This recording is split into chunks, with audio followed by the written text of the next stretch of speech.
Okay, we're continuing with the Holy Grail of Wisdom quotes by me, Pete Rogers. We're going to do quotes on oratory. Okay, these are just some collected quotes on oratory.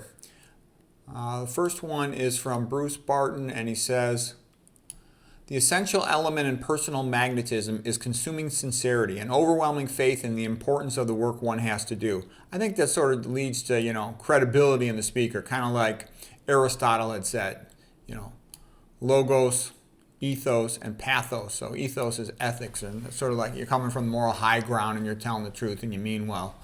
Okay, Jose Ortega Gasset, the Spanish philosopher. "The metaphor is the most powerful, most fertile power possessed by man." And Aristotle said about the same thing. He said, the best way you can tell somebody's really smart is they have good metaphors. Demosthenes, "Good oratory is action, action, action."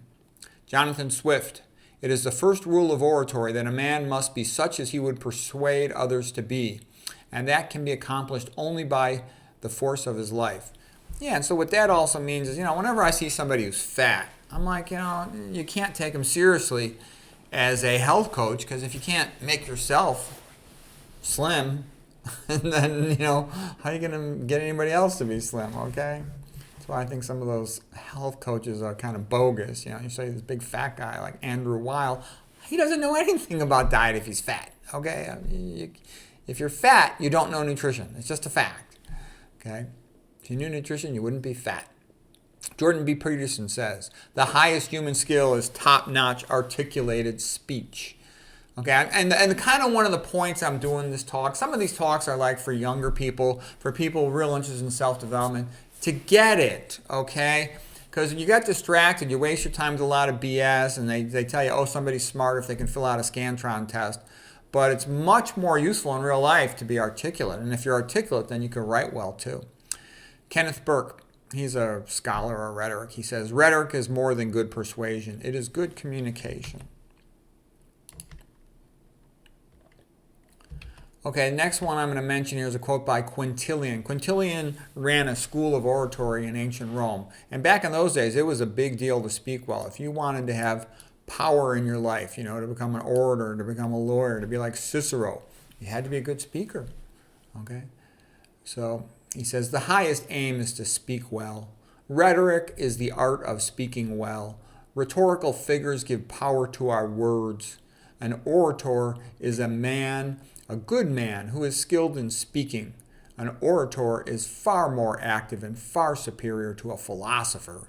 A great orator must be an expert in the whole art of public speaking, as well as the knowledge of all subjects and in wisdom. It is the strength of feeling combined with the energy of intellect that renders us eloquent. The best orator is the best man. A perfect orator would be a perfect man." And now that, again, that's a little funny because everybody thinks their own thing that they do is the most important thing. Percy Bysshe Shelley said poets should rule the world. Aristotle said philosophers are the best of all men. Okay. Quintilian continues, "Promptitude of speaking can only be retained by practice.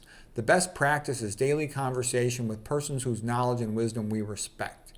All right, sounds good.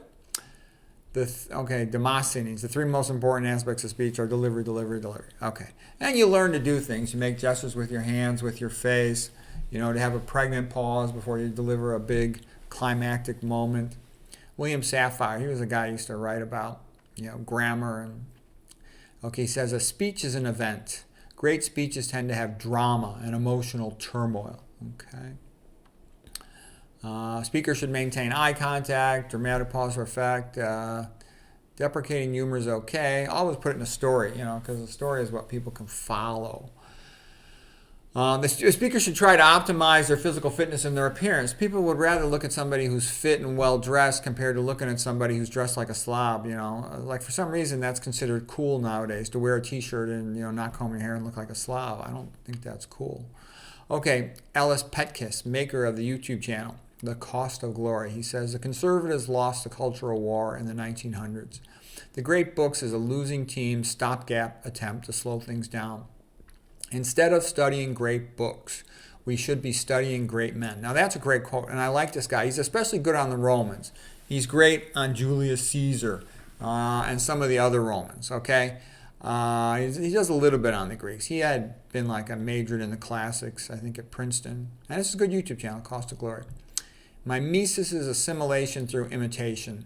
The goal of the ancient Greeks and Romans was to produce manly excellence, skill in thinking and speaking ability, and virtue. Oratory is the master art. All right.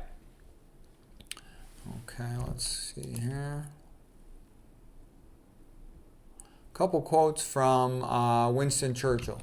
He said, "There is nothing like oratory. It can make a common or a king." And I really like that because look at Cicero. He came from being a relatively poor man, common man, to becoming the head of all Rome. That's how big it can be, what it can do. Okay, Winston Churchill was a very good speaker in his day, but it certainly gives you a lot more gravitas to be able to speak well.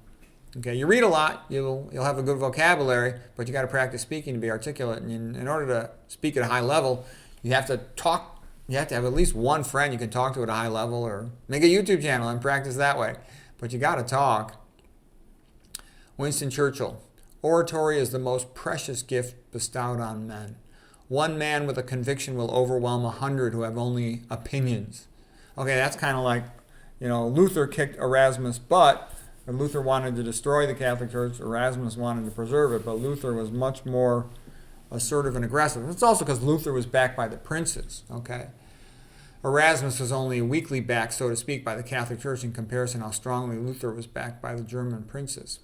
Okay, big things are never done in the comfort zone.